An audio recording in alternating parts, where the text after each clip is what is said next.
Okay, as Leonia just said, I'm Don DePalma. I'm founder of CSA Research. I wish that I could be there camping with you in the woods, but I'm sitting here outside of Boston instead. I'm not in a tent. It's late afternoon for you, which means that I'm like, it seems I'm the last thing sitting between you and a glass of something cold and refreshing. The conference agenda, I wish I could have been there. It's very interesting and touches on many aspects of our long-running research on the language services and technology sector. Today, I'll address a major issue in today's industry, big data and the artificial intelligence that could come from it. Chances are that you've already read a lot about AI or have been to other presentations on this topic. On one side, there are the naysayers that frown upon anything AI. On the other side, there's technology vendors and some language service providers that use AI as a way to pump up their marketing messages. But they don't do much more than spout a lot of buzzwords. And then there's people actually doing something useful with machine learning. It's really hard to tell right from wrong if you're not an AI specialist yourself. In this presentation, I'm going to share some data and insights to resolve some misunderstandings tied to AI. My goal is to help you reframe the dialogue about the right issues without getting tangled in misleading messages about what's out there. Where we are today with artificial intelligence in the language sector, well, AI is already a common buzzword. Everybody on the supply side is trying to gauge the impact on their business. Buyers are trying to find out what it means for both their translation processes and what they outsource to LSPs. Humans at all levels of the supply chain are questioning what AI will do to their jobs. Some view it as an existential threat to the language business. Today, we'll analyze 5 commonly held beliefs about artificial intelligence and make some recommendations about what to do with them. Thus, the agenda for today is pretty straightforward. I'll spend a little time going over CSA Research for those of you who are not familiar with us. I'll spend some time on 5 common myths that LSPs and individual linguists face, and I'll wrap it up with some recommendations on what you can do when you leave the conference. Now, one thing that I'm CSA Research now, used to be Common Sense Advisory. Everybody always asks about the original company name, which I founded in 1999 as Common Sense Advisory, with a focus on advising companies on e-commerce and analyzing the practicalities of sustainable online business. Thus, we have the common sense part of the name.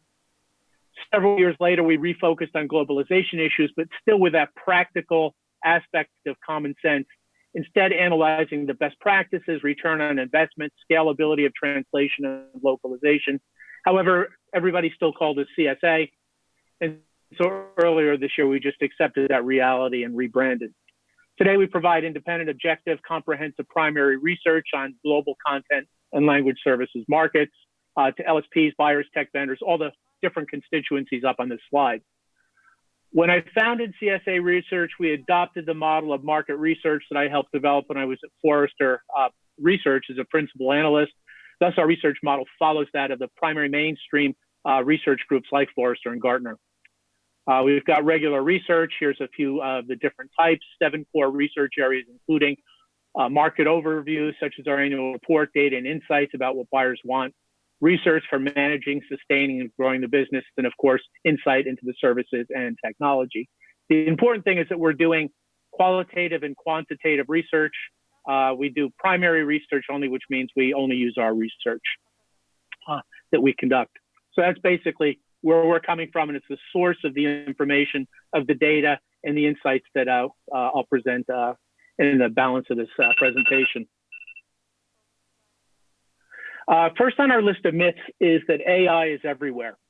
Artificial intelligence is a true buzzword in the language sector.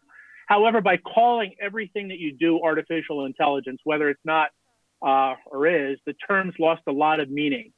So it's important to get back to the basics with some definitions. Some of you have heard me speak before on artificial intelligence in Moscow back in December. I always feel obligated to make a fundamental distinction that's become clear to me in our briefings with investors and with technology vendors. First off, without a doubt, whenever you talk to an investor, anybody who's got a wallet, any money for you, you must absolutely use the term artificial intelligence and AI if you expect to get their attention and, importantly, to get any money from them. Same thing with your clients. They're going to be looking for artificial intelligence in everything that you're doing because it's a buzzword that their investors and their stakeholders are looking to. However, if you're looking to hire staff to create something that you might talk to those investors and clients about, you have to use the term machine learning to get their attention and actually to hire the people who can actually do something about AI and machine learning. Finally, once you start doing the work, it all comes down to big data and predictive analytics. That's the science behind AI, behind machine translation, natural language processing, neural networks, and a whole bunch of other interesting technologies that fill up the mainstream business sections of newspapers. Now let's review some core elements of this first myth. Automation is about using software to define and execute a series of actions that run when instructed to do so, or when some trigger condition dictates. Its first form, rule-based systems. These systems deliver the most basic automation. That's what you use when you process files in a rule-based MT engine that replaces each term by its translation and applies grammar rules. Similarly, that's what you do when you use a translation management system. It applies a pre-configured project plan for specific clients that rely on pre-configured price sheets, translation memory, all the stuff you know, translator lists, best project managers. When the system encounters something that it hasn't seen before, an undefined situation, new customer, a new language, a new format, the pre-configured workflow stops and yells out, hey, I need help, and in runs the human. The next level up from that is an expert system, which is a step beyond that preloaded data for each scenario. Instead, these systems apply complex rules to quote rates, turnaround times, choose workflows, select vendors based on project specs. In this environment, it becomes more touchless. Human intervention occurs only when the system flags the need for it. For example, the software may discover a shortage of vendor options that can handle the work in the assigned turnaround time. So you have to go out and go to the old Rolodex or your file of existing suppliers. Next comes artificial intelligence, generic artificial intelligence. You'll see in the newspapers recently, OpenAI, which is moving towards a general artificial intelligence to replicate everything that the brain can do. We're not there yet. Won't be for a while. But Microsoft just invested $1 billion in that company. This generic artificial intelligence is a form of automation, but it's more advanced. It's technologies that learn from the data, machine learning, to perform tasks that would otherwise require a human. In generic artificial intelligence, humans tell the machine how to learn from the data. For an example, an AI-driven system can predict timelines based on actual translator performance for specific types of content. You know, they're faster on, say, product documentation than they are on marketing materials. It flags the odds of a translation passing a preset quality threshold that's based on the analysis of events in the past, the previous experience with that type of content, with that particular translator. And importantly, it may also factor in things like, well, did the translator open the glossary that we provided, or did they just skip all the linguistic assets you sent along? So you can basically define a lot of conditions under which that you might just bump the translation. Then we have machine learning, which is a further subset of artificial intelligence, whereby the systems can learn by analyzing the data without explicitly being told how to do that. What happens is that you use automation to create automation. And then we get to what everybody wants, which is deep learning. It's yet another subfield that uses neural networks, which are modeled on the human brain. This is really where machine translation using the neural model is coming from. Now, every year we conduct a global annual market study with language service providers. We're still analyzing this year's statistically representative sample of the market. So the data I'm showing you is dated, it's from last year. We expect some growth in these numbers, but these provide a good baseline for the industry experience. We found that 51% of LSPs already use some form of machine translation, and 62% of them use of that group uses neural translation. Neural MT is in the AI family.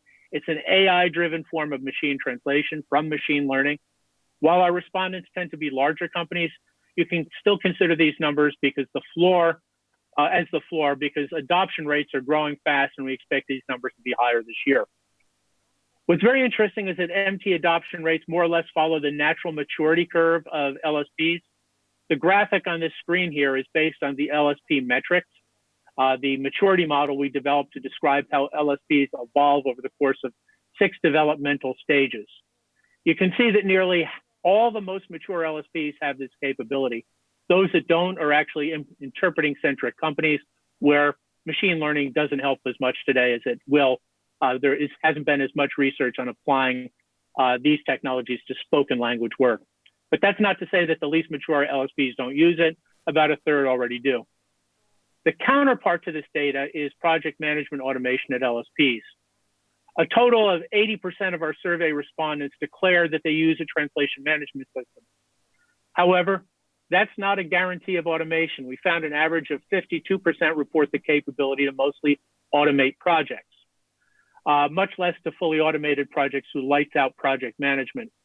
That is lights out project management is like a modern, fully automated factory where machines do the heavy lifting. They do the repetitive tasks that really don't make sense for a human to do.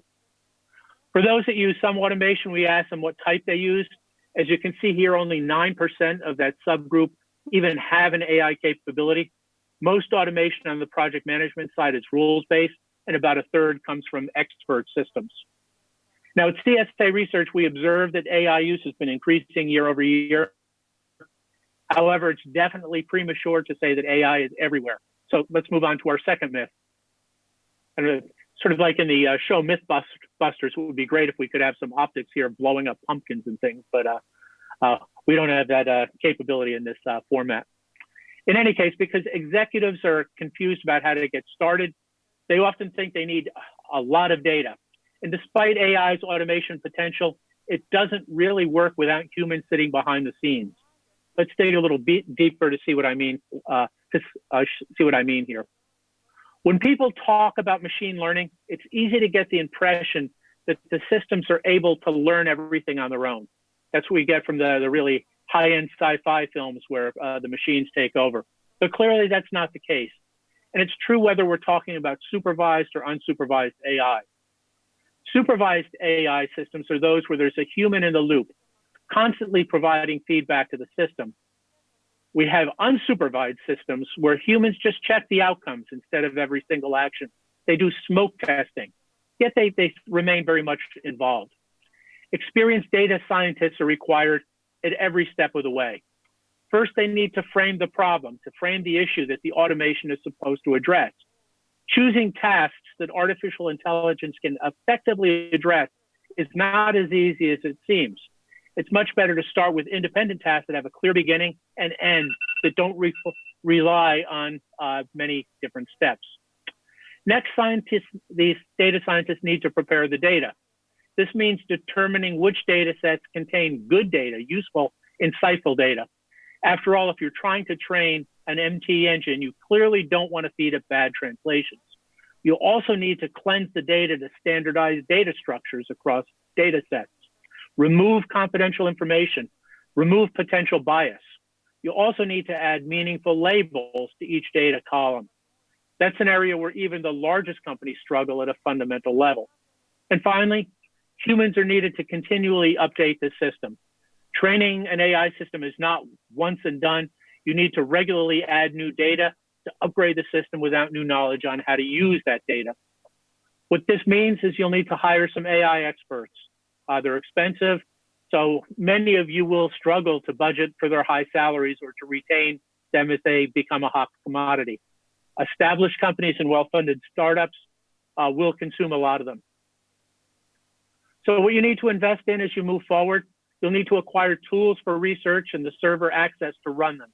For most language service providers, it makes sense to lease server time from cloud computing companies like Amazon Web Services or Microsoft Azure. than to invest in your own systems. Much of the software in the field is free, it's open source. It may make more sense to invest in commercial offerings that are easier to implement and support. Ultimately, this decision comes down to your comfort level and expertise versus the fully loaded cost of each option. Artificial intelligence development requires a fair resource. It's not for everyone. We do democratization of AI tools. Very soon, you'll be able to expect AI capabilities in the commercial systems you use. We're already seeing it in systems like MemSource, XTRF, Plunet, and this week, XTM announced some upcoming capabilities. Your staff won't manage the translation transition themselves. All changes to ways of working, and many workers see it as threatening. Training your workers, retraining them for the new tasks that AI will involve. This is a good way to smooth the transition and ensure productivity. Also work to create an environment that encourages staff to learn and experiment. Reward those who find ways to save money or create new opportunities through AI. And importantly, don't forget that each one of us every day contributes to the collection of data for somebody learning and training of neural networks. Humans, knowing or not, are central to this trained at least a few times a week. A website that I pay to use. Now, this next image here, this cartoon, reduces the whole machine learning for AI training question down to the reality of how things like facial recognition and various automata are being trained. So much of AI, as the cartoon says, is just figuring out ways to offload work onto random strangers. Let's move on to our third myth, the fact that many people believe that AI's growth potential is unlimited. Because such technology remains rather still new in the language services industry, it feels like the sky's the limit, but like any technology gain, it will reach a plateau. That's why it's often referred to as the S-curve in business management literature. An S-curve describes how the product performance and capabilities evolve over time. At the beginning, only the vanguard, the really innovative, creative, advanced companies capitalize on the new technology, the well-funded ones.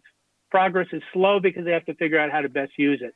Once they've started to experience real progress, adoption rises, there's more adoption scenarios.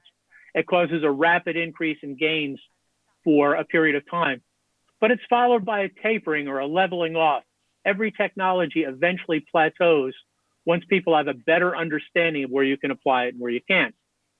So when you think about the performance of AI at language services providers, what it means is we're still at the beginning of the curve. AI and machine translation is much further up the curve. Some companies have already reported, though, they're starting to experience a slowdown with MT gains, where they're becoming more marginal or less significant. They're waiting for that next step in the plateau.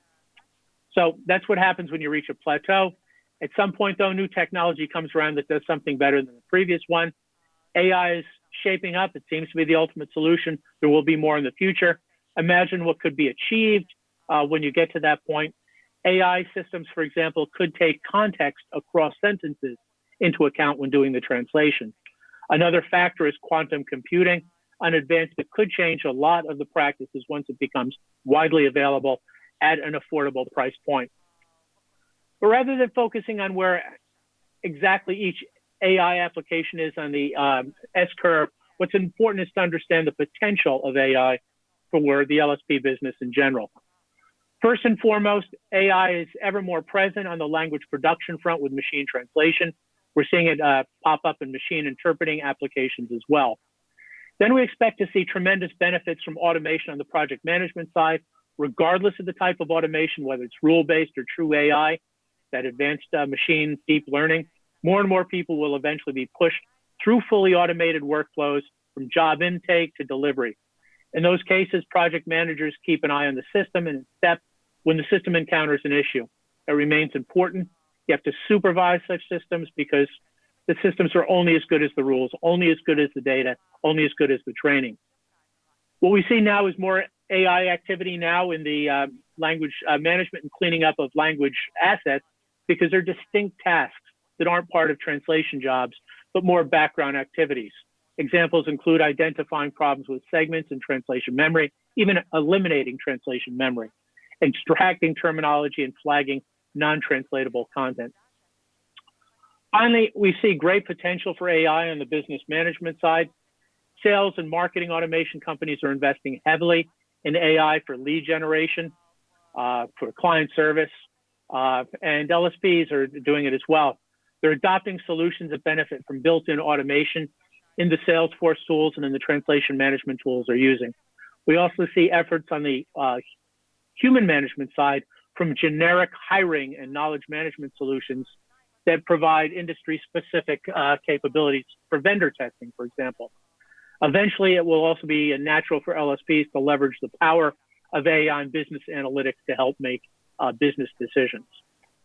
Let's move to the fourth myth. When you see such broad potential for artificial intelligence, it becomes scary for LSPs and for freelancers. We hear a lot of anxiety over the reason for existing. Will you need anybody who understands other languages? And I just had a conversation this past week with a technology vendor whose private equity and venture capital investors are saying, can they build the technology they're building before MT just makes everything absolutely obsolete? Most LSPs fear they'll be becoming obsolete. They struggle to figure out where their value proposition is. So let's start by addressing the question or the role of AI at LSPs. First, AI is clearly designed to replace humans in simple tasks. Although, let's be honest here, what you could consider simple by AI standards may amount to some of the more complex tasks on a project. I don't think anyone here in the tent would say that I'm wrong if I say translation is a very difficult task. It's an impressive task. While it requires tremendous skills, the logic of how the task occurs can be broken down into basic action. That's not where the role for AI ends. It provides you with smarter ways of work by augmenting human capabilities in complex tasks. It does so by providing additional information to help either translators or project managers make better decisions. And that's not where AI's role ends. In order for AI to handle projects on its own, projects need to be very linear. Automation doesn't work well when you have to deal with exceptions, if you're constantly stopping the production flow. So as you all know, clients send a lot of projects with exceptions. They translate this, but don't translate that. Combine all the languages into one file, convert this thing from one format to another. In addition, projects are becoming ever more technical due to the various tool requirements. And that means some pretty tough stuff to do. So the impact on teams is that many LSP and linguist jobs will be affected, but that doesn't mean they will be eliminated. What's more likely to occur are changes to their job descriptions. LSPs typically struggle to retain staff, so they're not likely just to eliminate positions. However, it's possible that some will replace staff that choose to leave of their own accord. What you should focus on is retraining the existing teams so they remain relevant, so that they have skills that add value to your process. The top skills to develop are always the client-facing skills. They have a big return on investment. Where this is becoming more challenging for LSPs is that they're losing small, easy projects as the training ground for new project managers. That means that candidate project managers for new positions need more proven advanced skills, and so prior experience will become vital. Now, the other big impact to all of this automation is not the elimination of LSPs, but instead an overall increase in the need for language services. Why is that? It seems counterintuitive, but remember back when translation memory was new and scary, or even when MT first started being used systematically at LSPs and by clients. It felt like there would be a lot less to translate, but in reality, clients were able to start translating much more. The same is going to apply to artificial intelligence. The sky is not going to fall. Instead, the horizon will expand. Unfortunately, some LSPs, they're going to struggle if they're not open-minded or by embracing change or staying competitive with the vanguard. To succeed, providers are going to have to rethink how they produce basic project management and translation. It's a bit of a radical shift. They're going to have to take a more integrated systems role, a more consultative role with their clients, but it's something that clients will want, that they need. As the systems currently stand, though, it's not powerful enough to cause the downfall of language services. So let's move on to the final myth. For the final myth, I chose the fact that some LSPs think or believe they don't need an IT or an AI strategy. When we talk to executives, smaller executives seem to feel this is just for the big guys. However, that's not the case. LSPs that fail to develop a strategy on how to adapt to the latest technology are the ones that may not make it. So let's look at some of our data here. Now, this is the aggregate of data. We're working on the next round of this, but the graphic contrasts aggregate compound annual growth rates for LSPs that have a conservative attitude towards machine translation toward those that have an aggressive approach. We use MT as a general proxy attitude for companies' adoption and attitude towards technology. We found that those embracing MT more fully have much stronger growth rates. When you compare this to LSP size, contrasting LSPs that appear on our top 100 list versus the rest of our annual survey respondents, we see a much less clear distinction. Size has less to do with growth than attitude towards technology. And it's this type of data applies beyond just MT. You can, as I said, you can consider the MT data here as a proxy for a company's openness or attitude towards new and emerging technologies. For the smarter LSPs, machine translation is simply another tool that complements their ability to scale their resources to growing volumes of data. Just like MT isn't killing these LSPs' growth, we don't expect AI to kill their growth either. On the language front, what does this mean to you? Capitalize on Neural MT, which is really AI systems specialized in a specific task.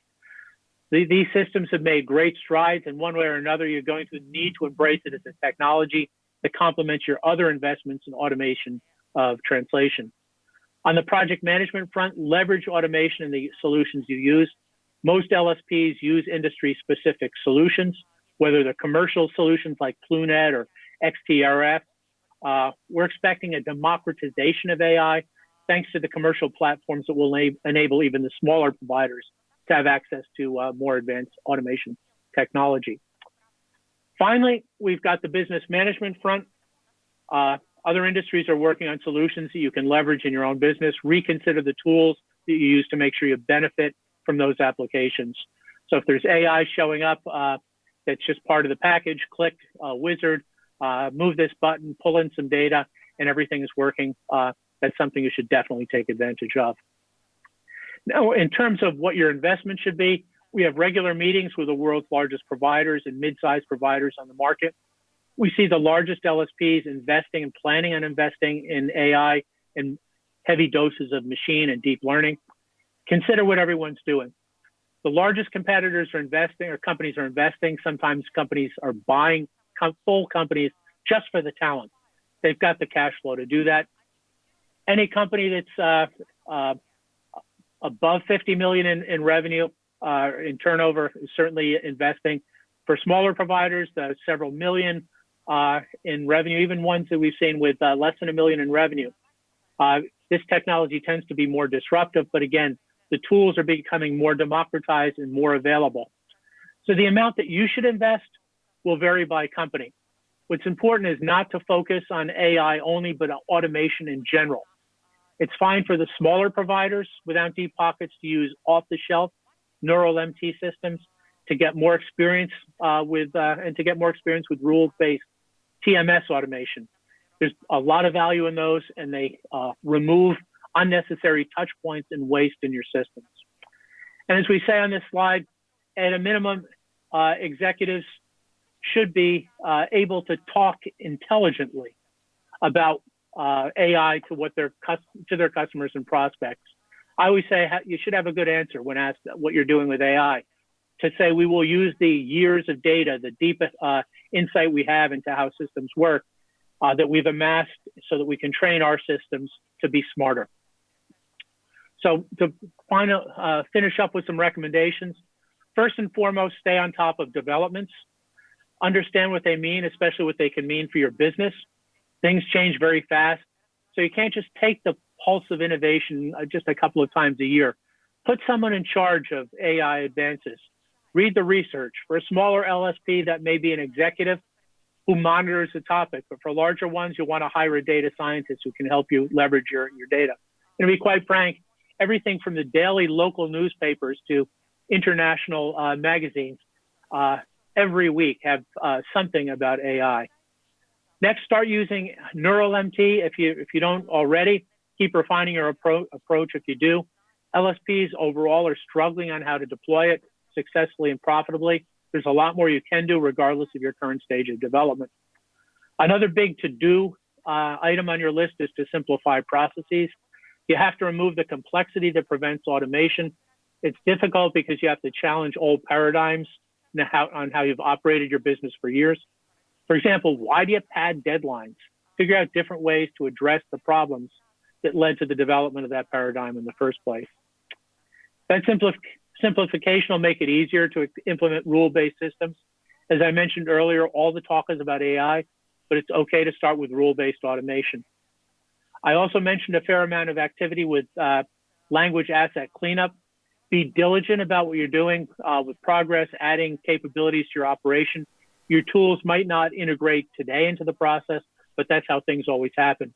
Lots of activity over time happen, improving what you can do. And finally, collect data, everything you have, and start cleansing it.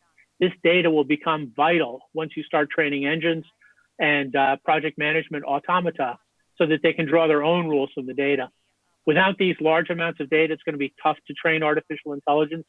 But the good news is that most companies already sit on a wealth of data thanks to their translation memories and translation management systems.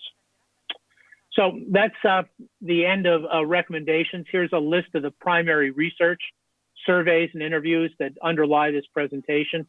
You can read articles, abstracts of them at our website. And if you'd like more information, you can email me or sales at CSA Research.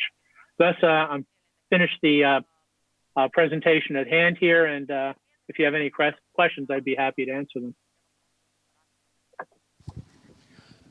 Don, thank you so much indeed. It's really appreciated, guys. Who has questions? Okay, the first one is here.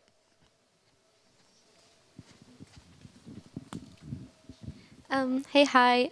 So my question is, do you have any thoughts on blockchain and data marketplaces in terms of exchanging translation memories and how it all can come together? And would blockchain be applied to the translation industry at any point? There's a lot of topics in that question, so let's unpack it a bit. The first is blockchain, and that's basically we've seen some attempts to use blockchain as a way to manage financial transactions in marketplaces. And that doesn't seem to be the best way to do that or the best use of the technology. Facebook may have a different view with Libra moving forward on how things happen, but the basic best way we see blockchain being used initially is to establish more context around the content, and importantly around the origin of that content and things that touched that content over time. So in a really evolved workflow, we can see, and we're seeing some companies experiment with this now, is to identify where a piece of content originated, stamp that with some ownership information, and then through the course of the workflow, everyone who touches that content then is associated in some way with that particular chain. And you can, in turn, roll it back to who's done what with it and what's responsible and how it works. So ultimately, it really comes down to that, like the blockchain currency, who owns that currency, where it's been, what transactions it's been in. Those are all important things in a financial transaction. In a workflow, all of these elements from ownership to processing to ultimately establishing, let's say, in terms of copyrights, where that content can legitimately be used. It could also block things from going to places where it might not be appropriate. So there's a lot of uses beyond the financial, and we're only now seeing some companies experimenting with it, and there are some companies that have intend to make some noise in the language services sector on this. Marketplace was another question. There is the, as you pointed out, the blockchain element of this, but we have seen a variety of problems with marketplaces, translation marketplaces over time. The biggest is really a question of matching supply to demand. You can create a marketplace with 24 by 7 by 365 supply of every language pair on the planet. But the problem is you really can't get all of the volume there, the demand, from a typical language company site or translation vendor site or translation technology tool vendor site, because basically, there's just not enough reason to go to a site. There's not enough ways for you to create enough visibility. So a marketplace will take off once you have one of these sitting in front of a Yandex or an Amazon or an Alibaba, where there's enormous numbers of people coming through and enormous demand. So we're starting to see, obviously, over the last few years, investment by these companies in translation. The challenge is for them to get the high quality, the capabilities, and others that a strong LSP could offer in this space. So we'll see some merger of that. There's some technologies that are out there, MakeCat, SmartCat among them, that are creating some alternate views of how this is being done and how it could be done. And so there's some good signs on the horizon for making these marketplaces more attractive, both in terms of the platform vendors and some strong capabilities coming from the language sector. And then there was a third element, and that was it on translation memories or?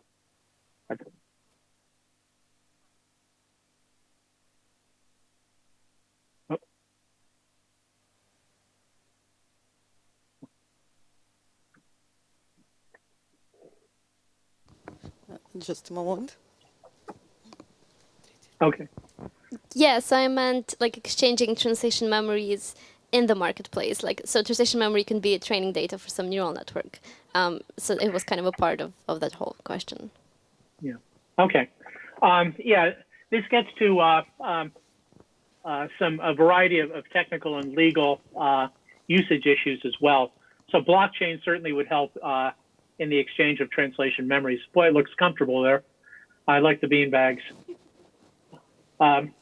So there was some work that Taos did several years ago in terms of the TDA, their architecture. They wanted to load that up with a lot of terminology, a lot of shared, and create a lot of shared memories. There was even at one point an approach that was trying to sell translation memories. So there's a couple of things here. One is the ability to do it. That ability has gotten stronger over the last few years with things like blockchain. But the flip side of that is the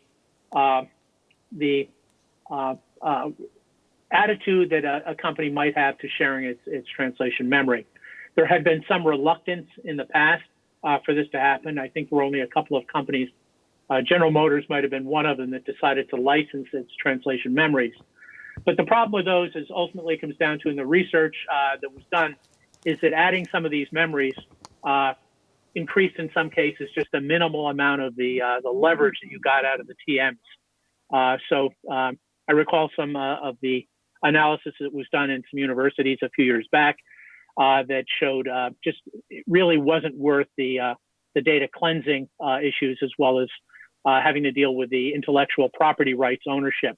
So these are all issues that are, there's objections, and there's an answer to each one of these objections. Moving forward, we definitely see the technology is allowing for more of the translation assets to be shared, to be licensed, and to be moved across these. But then you have the question ultimately of what's the future of translation memory? Ultimately, or for that matter, what's the past of translation memory? Many of the ones that we see, I recommend, I've long recommended to companies that they just start from scratch, and some indeed are doing that. The use of machine translation and some of the advanced technologies coming along will ultimately make translation memories less valuable than they are today, but only if there's active work in keeping the quality and cleanliness of the output up. You could create a real kashmar of a real nightmare of ugly data if you don't use it properly, or as the data in the past has shown, the increases in leverage might not be worth the potential disaster bringing in bad data. Any more questions?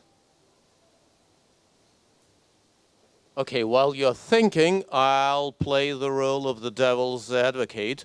So Don, what about the curse of the trailblazers? So we all remember companies who've invested a huge amount of money in private clouds, and then the commercial cloud comes and all of this investment is wasted. Then we've seen a lot of companies who've invested heavily in SMT, and then NMT comes, and it looks like they've lost their investment. You know, the trailblazers are always the ones with the get the arrows first from the aborigines they're trying to displace. So the big thing is always technology advances, and the important thing about technology in the language services sector is you're dealing with some countervailing forces. You've got the constant flow of technology, but you also have these massive increases in the volume of translation, the number of words, the variety of formats, and importantly, the number of languages the companies want to translate into.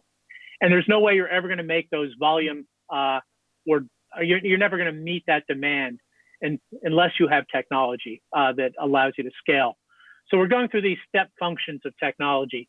SMP taught us a lot. If you go back a dozen years or so ago, we were still talking about rule-based systems that people sort of said, oh, okay, it's okay. Then we got to arguably better statistical machine translation. The LSPs and some clients built into their systems, and what they acquired was an understanding of how to use this technology in tandem with their human resources. So they created hybrid solutions that in which they could say, for this type of content, we'll use machine translation. SMT was good enough. For these, we need humans. For others, we're going to need some kind of hybrid. We go to NMT, where those barriers start to get blurred.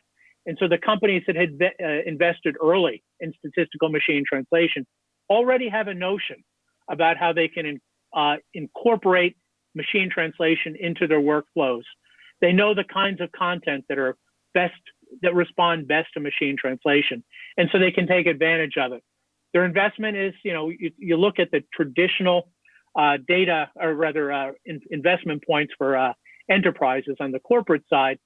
The life of a strategic investment in IT is about 7 years. That's a number from Gartner. You invest in a database, 7 years later, you've got to get a new database. And so the same thing applies here. SMT came into play about a dozen years ago. It's certainly time over the last few years to rethink that investment. And so the Trailblazers do have an advantage in this integrated technology. And then the early adopters of translation management, some of those are now moving on to their third instance of translation management system. And in those moves, they've learned the importance of becoming much more systematic and formal about how they manage the content that flows through their systems. So although there are disruptions in moving from one system to another, to move from rule-based to more automated systems, again, they've got that DNA that allows them to move more quickly than a company that hasn't really thought about this stuff or invested in it in the past. Okay, thanks a lot, Don. Any more questions? Okay, looks like everybody's exhausted. Don, thank you so much. It was a great concluding session of the day, and we really appreciate your online presence. Thanks a lot once again. Okay, enjoy the evening. Thanks. Take care. Have a great day. You too. Take care. Bye.